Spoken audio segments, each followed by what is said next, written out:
आगे की तरफ आए।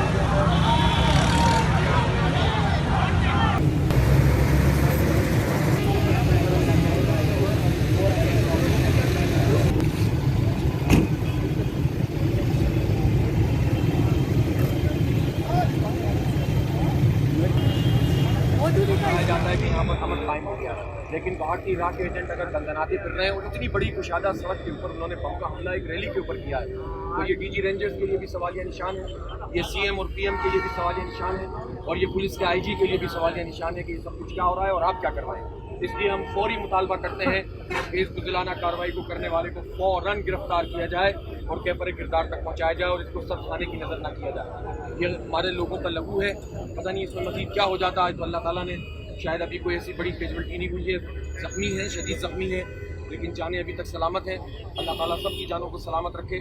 लेकिन हम ये समझते हैं कि ये इंतहाई बुज़दिलाना कार्रवाई की गई है और इसकी जिम्मेदारी ज़ाहिर हुकूमत पर भी है कि वो इसकी फौरी इन्वेस्टिगेशन करें और इसको पेंडिंग में न डालें। ये बहुत सीरियस मैटर है, ये कोई आम वाक़या नहीं है, ये भारत के ख़िलाफ़ और कश्मीरियों से इज़हार यकजहती के लिए होने वाली रैली के ऊपर हमला है और इस हमले को पाकिस्तान के ऊपर हमला तस्वुर किया जाना चाहिए, इसलिए कि ये कश्मीरियों की जद्दोजहद आज़ादी की थी। आज पूरे पाकिस्तान में अगर हम यौम इस्तेहसाल मना रहे हैं और प्राइम मिनिस्टर खिताब कर रहे हैं, आर्मी चीफ खिताब कर रहे हैं, तमाम लोग सरकारी सतह पर इस बात को कह रहे हैं, और अगर इसी पाकिस्तान के इस सबसे बड़े शहर के अंदर इराक के एजेंट इस तरह इस रैली के ऊपर जो कश्मीरियों के लिए निकाली गई किसी और मकसद के लिए नहीं, उस पर अगर हमला होता है तो ये हम पर हमला है, पूरे पाकिस्तान पर हमला है। इसलिए इसको इसी तरह से देखना चाहिए और मैं समझता हूँ कि जद्दोजहद जारी रहेगी। हमारे आपने देखा होगा हमने अपनी रैली को महसूस नहीं किया, जख्मी होने के बावजूद सब लोग रैली के अंदर मौजूद रहे, सबके साथ रहे और हम यहाँ पर अपने जो उससे भी आगे निकल कर आकर हमने यहाँ एक्सपो सेंटर के सामने जो है वो अपना पूरा धरना भी किया, एहतजाज भी किया और अपनी रैली को अल्हम्दुलिल्लाह मुकम्मल किया है।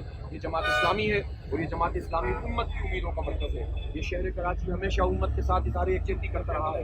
इसने फ़लस्तीन के मुसलमानों और कश्मीर के मुसलमानों की तारीखी रैलियाँ निकाली हैं। इसलिए हम ये समझते हैं कि हम सही रास्ते पर हैं और अपनी जान हथेली पर रखकर इस मैदान में निकले हुए हैं। अल्लाह ताला हमारे इन सारे कारकुनों की कुर्बानियों को कबूल करें और हम यहाँ से अस्पताल जाएंगे फिर आइंदा का लाया अमल थोड़ी देर में मिला।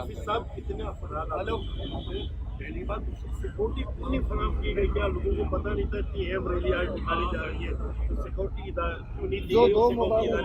पूरे पाकिस्तान में एक एहतजाज हो रहा है, प्लेन मार्च हुआ है ना, ठीक है, पूरे पाकिस्तान में रैलियाँ निकाली जा रही हैं। तमाम इंतजामिया को पता था, अखबारात में इसकी खबरें जारी हुई हैं, इसके इश्तिहारात छपे, ठीक है, सारी इंतजामिया को पता था। इंतजामिया ने रब्ता करके रूट तक पूछे हमारे लोगों से और उसके बाद अगर ये बेहिस्सी है तो ये सवाल बनता है हुकूमत से कि वो ये सब क्या कर रहे हैं।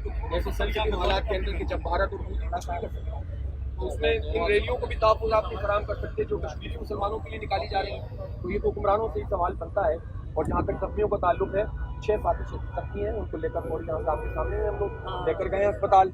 और भी लोगों के जो है वो जो बम के छर्रे होते हैं या चीज़ें लगी हैं और भी कई ज़ख्मी हैं। अब हम जाकर सही सूरत हाल का अंदाज़ा करेंगे। अल्लाह ताला सबको महफूज़ रखे।